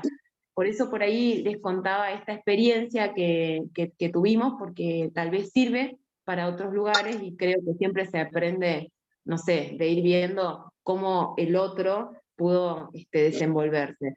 En plena pandemia, debido a todas las intercurrencias que tuvimos, en particular tuve varios niñitos que perdieron sus abuelos, y noté muchísimo los que estaban con 2 añitos o 3 que venían con un desarrollo acompañado y motivado, dejaron de hablar, dejaron de evolucionar. Fue una cosa que realmente nos impactó mucho, pero desde ningún motivo más allá de que nosotras tratamos siempre de estar actualizándonos, los hemos querido etiquetar, o sea, nunca. Siempre sabemos que hay familias que por ahí demandan un diagnóstico porque quieren saber qué, pero hemos analizado esto de comunicar desde lo amoroso y desde el respeto, para que esto no interfiera, digamos, después en otras en otras actividades de ellos. Nos ha costado mucho, en particular en Paraná, articular bien con las escuelas, porque es como que las docentes se encontraron de pronto con niños que no esperaban, no estaban acostumbradas, y de pronto cuando veían algo diferente o que las mamás les decían, les contaban, directamente si es algo del desarrollo está como muy vinculado, es un problema en el cerebro, tiene que ir sí o sí al neurólogo. Y es muy difícil si no nos sentamos en una mesa local con los actores locales y con los cuidadores, ya sea docente, médico, lo que fuera, ¿no? A discutir estas estrategias, porque es muy difícil una vez que ya tiene implantada esa mamá esa duda, ¿cómo hacemos? Nosotros por ahí en Paraná, les cuento, tenemos solo 3 pediatras que son neurólogas, pero no es necesario que esos niños vayan con esas neurólogas. Sin embargo, nos ocurrió eso. Bueno, contarles esta experiencia, y no charlo más porque Majo sabe que soy re charlatana. Bueno, primero me encantaría poder abrazarte, Georgina. Así que si estás conmigo, seguramente la próxima vez que vea te abrace. O sea, te pido por favor, María, conéctense con Georgina y piensen algo juntas, porque digo, me parece que sería maravilloso. Gracias, Majo, por haberla invitado a Georgina. Porque creo, a ver, Georgina hizo en un resumen lo que necesitamos hacer, sí, digo, todos y todas, y a mí me parecen sumamente importantes estos intercambios justamente, y estos intercambios interdisciplinarios para esto. O sea, o pensamos juntos o nos hundimos todos. O sea, es así. Es así lo que venía pasando, y es mucho más de este modo ahora, ¿no? Donde vos traes, bueno, un montón de temas, Georgina, en esto. Por un lado, esta idea que yo les decía, digo, me parece que hay que salir al encuentro hoy. No hay que quedarse en los consultorios esperando, porque cuando llegan los pacientes a los consultorios es tarde. Ni que hablar a los, digamos, cuando llegan a psicología, ¿sí? Es tarde en el sentido de que ya pasaron por un montón de situaciones, y el otro gran tema que trae Georgina, y que agradezco que una médica y una médica de tu envergadura lo traiga, es el cuestionamiento a por qué toda conducta que se sale de lo esperable hoy va a parar al neurólogo, ¿sí? Digamos, ¿qué piensan las escuelas que van a encontrar, qué respuesta van a encontrar dentro de la neurología a toda la diversidad de situaciones que pasan con los pibes? A ver, y respeto y trabajo con neurólogos, pero la verdad es que hay un campo, o había un campo bastante pequeño y específico que tenía la neurología, y de repente es la que tiene la respuesta a toda la diversidad humana, ¿sí? Digo, por supuesto esto no es responsabilidad de los neurólogos. Hay un, o sea, nosotros hoy se usa el prefijo neuro para cualquier cosa, ¿sí? Neuroeconomía, neuromarketing, neuroeducación, y parece que si le ponemos el prefijo neuro, eso ya pasó a tener una entidad y una, ¿no? Y una importancia y una profundidad que ninguna otra cosa tiene. A ver, yo respeto absolutamente a las neurociencias serias, creo que tienen mucho para decir, leo un montón, me interesa, pero no me interesa como respuesta, porque además no creo que ni las neurociencias, ni el psicoanálisis, ni ninguna disciplina le pueda responder a todo hoy. Creo en esto que decía Georgina, en la interdisciplina, en la intersectorialidad, tenemos a la gente hecha percha, jefe. O sea, digo, no hay una respuesta única, ¿sí? Y los profesionales de la salud estamos todos en colapso, ¿sí? Todos los espacios están en colapso. Entonces, o armamos un entre y trabajamos entre nosotros para sostenernos, y armamos esto con, o sea, espacios, digamos, de prevención, para que entonces esto pueda tener otro despliegue, porque además, esto que traía Georgina como ejemplo, armamos un espacio de yoga donde los pibes se encontraron, donde había un espacio, donde las cuidadoras fueron, se encontraban con otros, y eso, además de la práctica misma, ¿no?, de yoga, es lo que armó tejido donde no lo había, ¿sí? Y los pibes tuvieron menos problemas respiratorios. Sin duda, porque cuando abrís estos espacios, empiezan a sentirse más sostenidos, más seguros. Entonces, no necesitan tanto la manifestación sintomática. Bueno, alguien habló bueno, hubo varias cosas en el chat, yo no pude mirar muchas. Perdón, ahora nos retomamos. Sí, Gisela, pero una cuestión para Georgina y para todos los que participan hoy. Los invitamos a sumarse a Fórum Infancias Paraná, a que nos escriban y podamos tejer juntos algo nuevo en relación a esta propuesta y a otras que también nos van interpelando en relación a lo que va pasando con las infancias a nivel local. Georgina trajo un montón de propuestas y me parece sumamente valiosa, porque además es una profesional de territorio, y la realidad de la ciudad es muy distinta en la zona oeste que la este, y me parece que es muy valioso eso.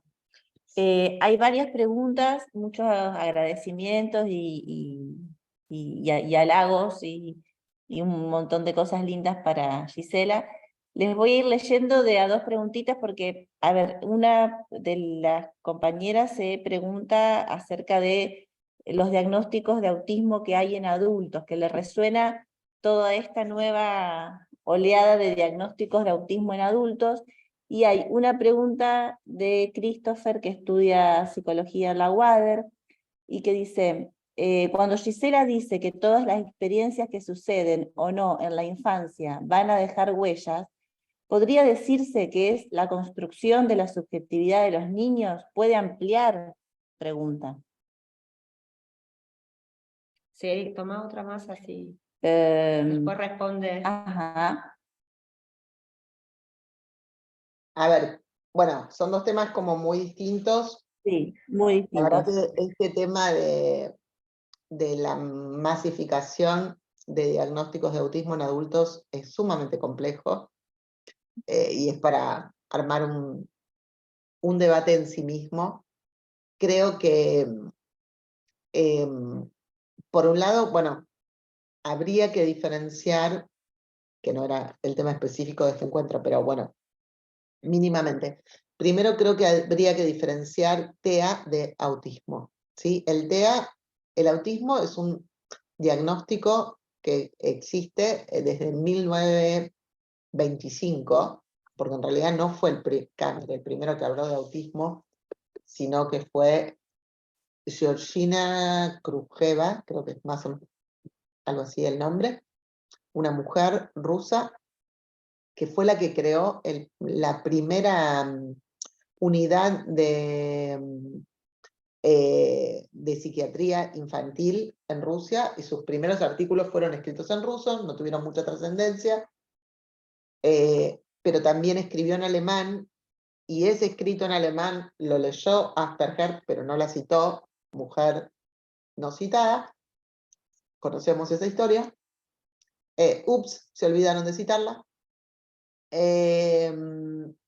Y luego Kanner sí conocía los artículos de Asperger, porque Kanner era de origen austríaco, leía en alemán, y había leído Asperger, tampoco lo citó, así que ahí todos se roban a todos. Entonces aparece esta idea que en paralelo aparecen en 1943 y en 1944, por un lado Asperger en Austria, y por otro lado Kanner en Estados Unidos, hablando de autismo, ¿sí? Ahora, el autismo que define Georgina Krujeva, Asperger o Kanner es un tipo de autismo, que es el que nosotros conocemos como el autismo infantil, que es una situación de gravedad que tiene que ver con que se diagnostica en la primera infancia, ¿sí? Que muestra un arrasamiento subjetivo muy importante, del cual en algunas situaciones, cuando se trata de algunos, más que nada de defensas autistas, como hablan otros autores posteriormente, como Tasting, Winnicott, vamos a quizás poder trabajar y mover algunas de estas cuestiones. Y cuando estamos hablando de autismos primarios, que algunos de ellos sí tienen alguna causa biológica, una minoría, pero la tienen y las tenemos detectadas, y en su gran mayoría no se sabe cuáles son las causas. Digamos, cuando estamos hablando de eso, estamos hablando de situaciones graves, ¿sí? De niños que quizás nunca accedan a la palabra o accedan muy deficitariamente, de niños que estén aislados con autolesiones. Muchos de ellos con un trabajo temprano y sostenido pueden mejorar, sí, muchos pueden, y muchos otros no. Ahora, esto es el autismo desde el punto de vista, si quieren, psicoanalítico, ¿sí? El TEA, ¿sí? Trastorno del espectro autista, es otra construcción, ¿sí? Que también incluye a esta referencia que hago de niños gravísimos, pero el espectro, la idea de espectro en sí, es una idea de tal nivel de difuminación, ¿sí? Que terminan entrando todas las rarezas. Entonces encontramos a una conductora de televisión que descubrió que como no le gustaba el rojo, las frutillas y las frambuesas, y se sentía un poco extraña en distintos lugares y a lo largo de su vida, entonces ahora dice es autista. Y toda la polémica que se desarrolló en relación a eso, que no quiero entrar, primero, porque respeto a cualquier persona que diga de sí misma lo que quiera, ¿sí? Porque respeto que alguien, si está sufriendo y quiere compartir su sufrimiento en la televisión, lo haga, porque de última es una persona que está sufriendo, y nunca me pondría a discutir con una persona que está sufriendo. El problema es cuando de eso se arman generalizaciones y aparece un montón de gente diciendo, ah, bueno, entonces vos sos TEA, vos sos esto. Que en realidad ni dicen TEA, dicen autismo. Y la verdad es que yo, en lo personal, sigo considerando, en lo personal yo con muchísima gente, ¿sí? Sigo considerando que el autismo es de las situaciones más graves y más complejas que se detectan en la infancia, y que las otras cosas pueden ser importantes, y no digo que no, ¿sí? Pero en realidad se trata de otras clasificaciones. Lo que pasa que hoy el TEA pasó a ser una gran bolsa de gatos que abarca casi toda la diversidad, ¿sí? Entonces es, desde mi perspectiva, un problema de construcción de criterios, ¿sí?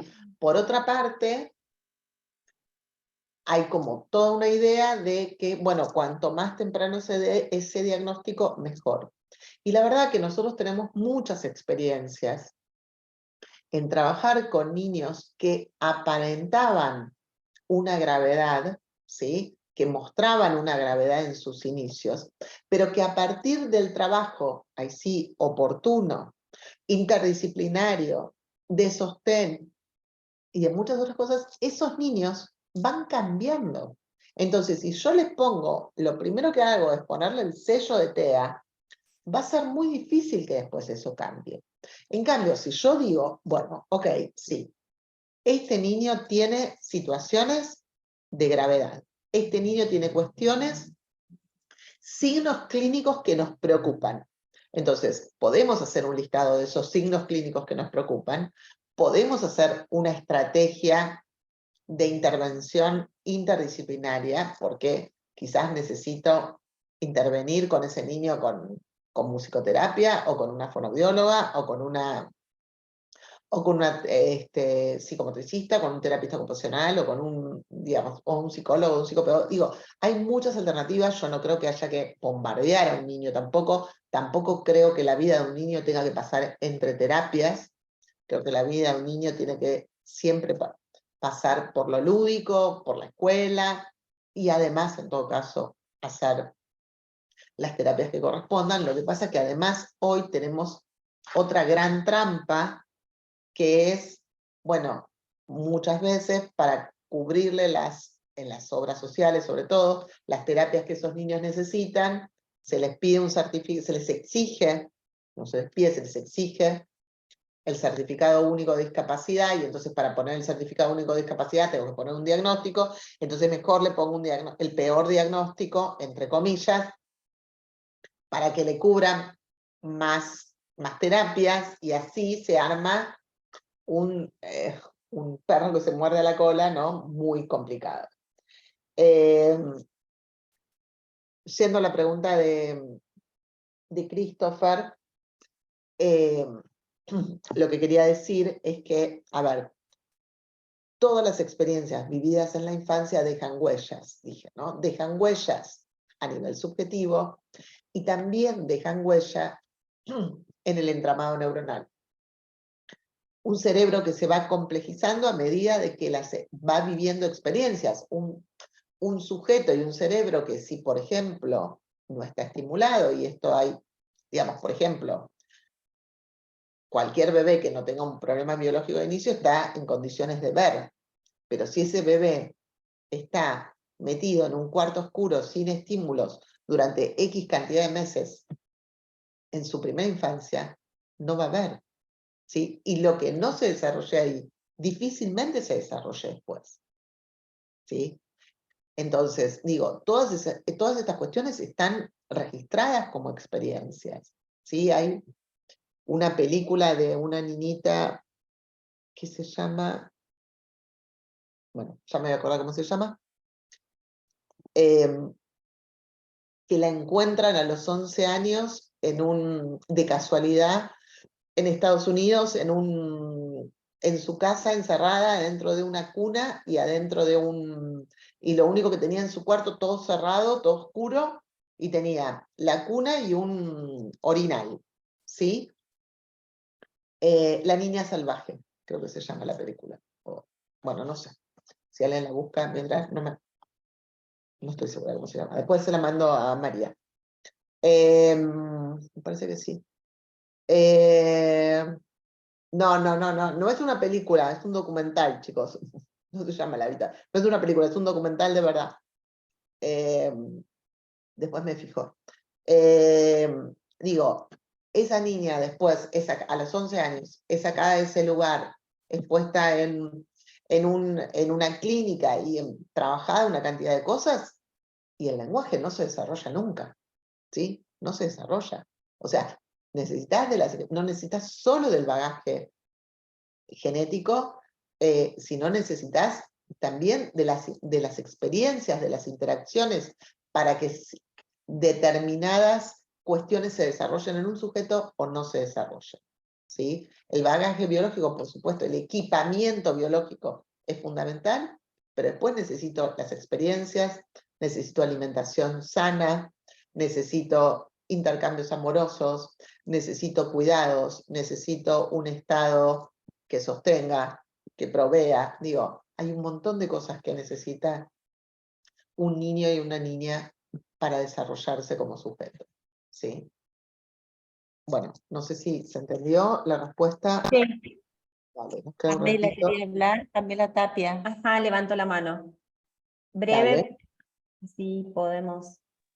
No, sí, era un poco en función de la pregunta, esto de la detección adultos hoy, de tanta masividad en este diagnóstico, pero lo pensaba en relación a que la sensación que tengo es antes una tremenda resistencia quizás a las consultas, y hoy por hoy es como si, y esto también lo decía Gisela, es como si las consultas, sobre todo tanto del campo psicológico como neurológico, fueran la respuesta a todo, ¿no?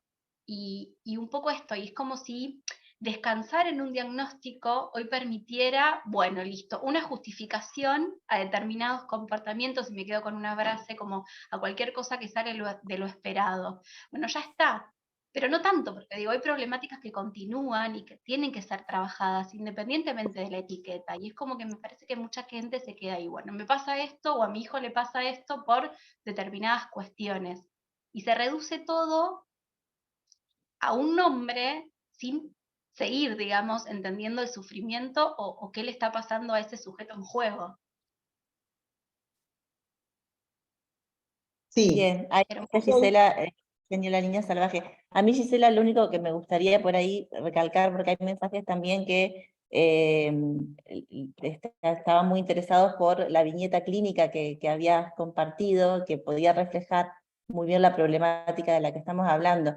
Y a mí me parece genial, porque generalmente cuando uno piensa en fallas tempranas en la vinculación y la detección precoz de algunas dificultades vinculares, uno en general tiende a pensar en niños más grandes, o de los 2 o 3 años cuando llegan al consultorio.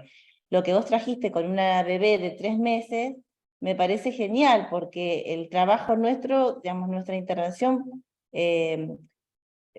puede ser muchísimo más precoz, digamos, la posibilidad de detectar. Por ahí circula como el pensamiento general de que uno ve niños ya más grandes. La posibilidad de intervención oportuna en los vínculos más tempranos me parece genial, o sea que bueno, muy buena la elección de la viñeta, ¿no? No, recuperando sobre todo esto del de lo vincular, de la fantasía parental que hay con cada niño, digamos, y que nos encontramos con un montón de cuestiones que atraviesan esa consulta, ¿no? Y que además vos ponías en clave, digamos, y dabas coordenadas con respecto al tema de la pandemia, pero también, ¿no? Más allá de que uno no justifique todo por la pandemia, sí es verdad que muchas coordenadas sociales, culturales, han cambiado, inclusive en relación a lo esperable y en relación a lo que las instituciones también hoy sostienen con respecto a qué es, entre comillas, normal, ¿no? Pareciera que antes no se problematizaba tanto en el momento álgido de la pandemia, y ahora pareciera como que estamos todos, entre comillas, vuelvo a marcar, ¿no? Como si no hubiera pasado nada, cosa que también es complejo. sí, totalmente. A ver, quería tomar en relación a lo que trajo Pamela, ¿no? Esta idea que entiendo que en muchas situaciones los padres están muy angustiados y ciertos etiquetamientos rápidos les dan como cierto alivio, ¿sí? Entonces, digamos, el punto es quién aloja esa angustia, ¿sí? Porque, y creo que lo que nos pasa como profesionales hoy es que no hay tiempo. Entonces, si no hay tiempo de alojar la angustia, de escuchar al otro, además también de hacer un trabajo, digo, porque uno no puede ser solo un alojador de angustia, después ¿qué hace uno con todo eso, no? Entonces, digo, me parece que es sumamente importante, por eso creo que es fundamental el trabajo en equipo, ¿sí? Por los pacientes, por las familias, pero también por nosotros mismos, ¿sí? En muchas situaciones, cuando supervisamos en el nido, como equipo interdisciplinario, es, bueno, traigo este caso, no porque no sé qué hacer con el niño, porque no sé qué hacer con mi angustia, ¿sí? Y es tan valioso eso como eventualmente no saber qué hacer con un niño o con una familia. Digo, si nosotros nos animamos a poner eso sobre la mesa porque tenemos otros que nos sostienen, ¿sí? Entonces podemos hacer un trabajo de un orden completamente diferente al que hago cuando necesito como expulsar eso o sacar eso como si fuera un expediente, ¿no? Sello siguiente, que también tiene que ver con un modo defensivo del propio profesional, porque no se puede involucrar con tanta angustia que después no sabe qué hacer ni cómo contener, porque además, digamos, las familias hoy vienen muchas en tal nivel de arrasamiento que uno no sabe ni por dónde arrancar, ¿sí? Y tampoco tendría que saberlo solo. Ese es el punto para mí, ¿no?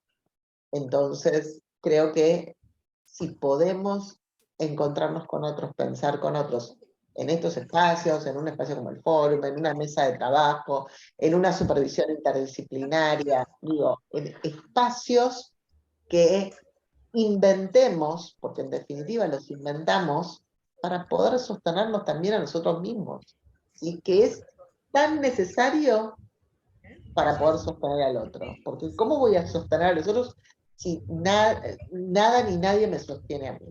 ¿Sí? Entonces, creo que hay un cierto apresuramiento que tiene que ver también con, digamos, bueno, obviamente con coordenadas epocales, pero también con modos de calmar la angustia. Listo, puse el sello, siguiente, ¿no? Entonces, me parece que sobre esas cuestiones son sobre las que tenemos que poner a trabajar.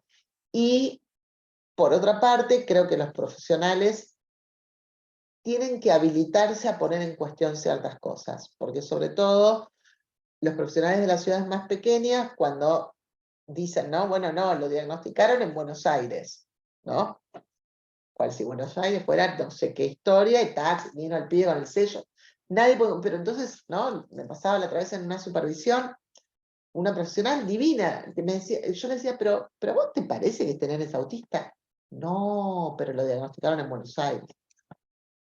¿Qué carancho me importa dónde lo diagnosticaron ni quién lo diagnosticó? El pibe se relaciona, te mira, juega, habla. ¿Por qué? Bueno, quizás, a ver, porque además muchas de esas consultas, los padres llegan, vienen por 2 días, un día, meten al pibe a presión en 80 exámenes, cosas, el pibe se sentía mal, tenía fiebre, estaba cansado, no tiene onda con la persona que acaba de conocer, no confía, no hace un pomo, ¡tac!, autista.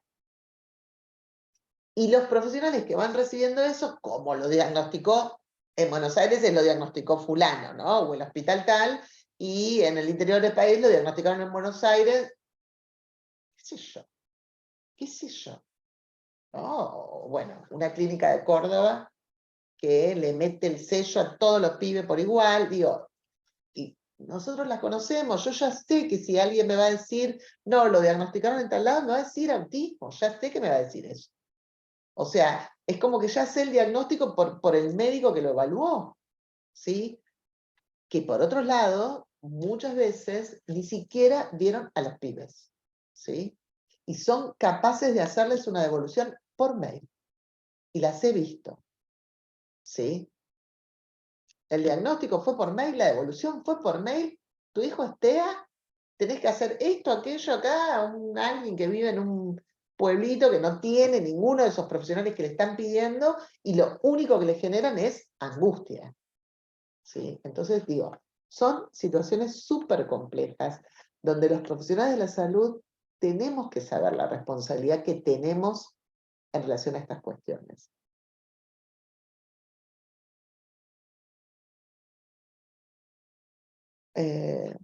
Bueno, no sé si queda alguna pregunta más que quieran tomar, chicas.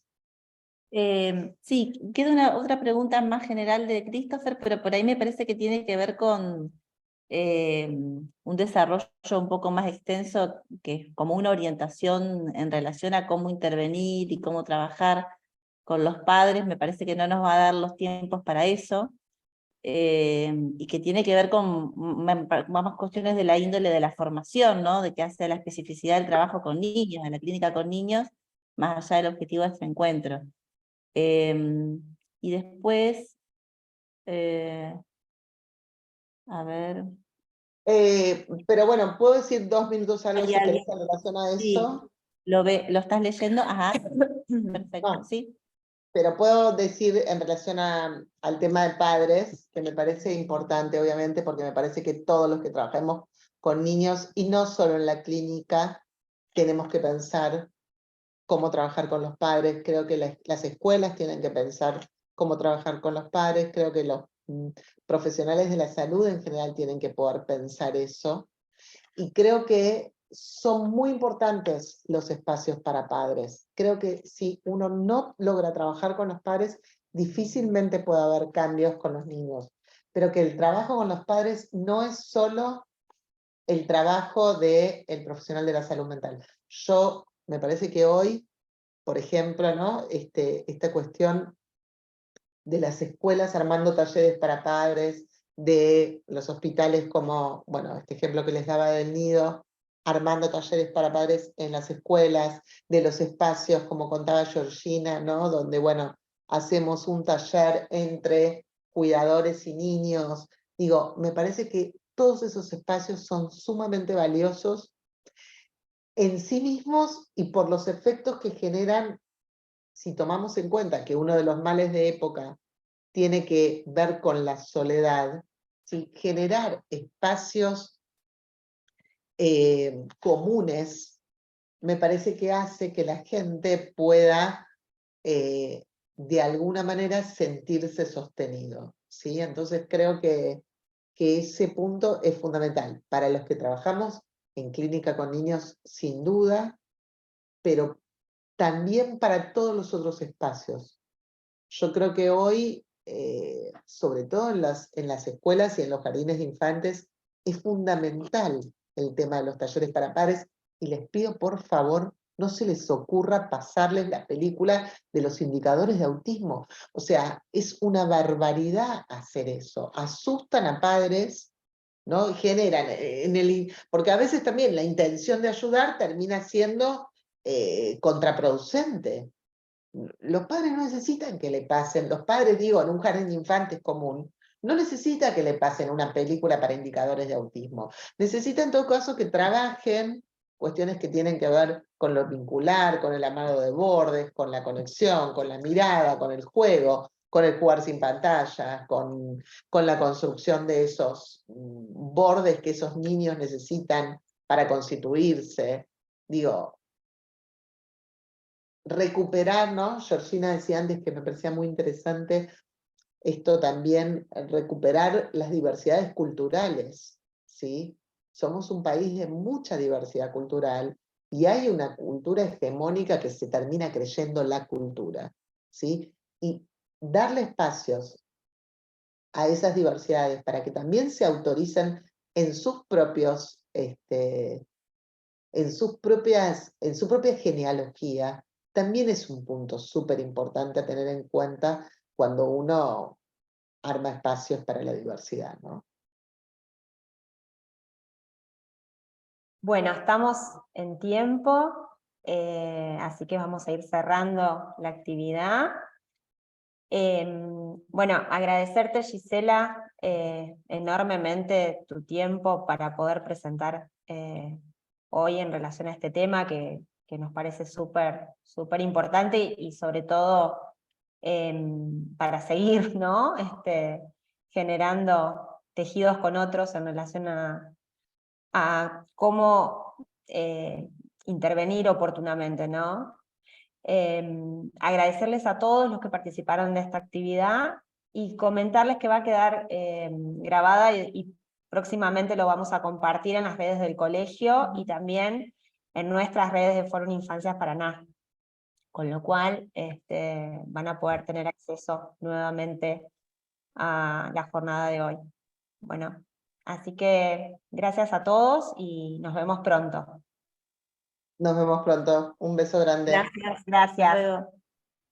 Aplaudan si quieren habilitar el micrófono. Hagamos el momento de conexión grupal. Muchas gracias. Muchas gracias. Gracias, Majo, por estar. Abrazo. Abrazo. Chau, chau. Muchas gracias.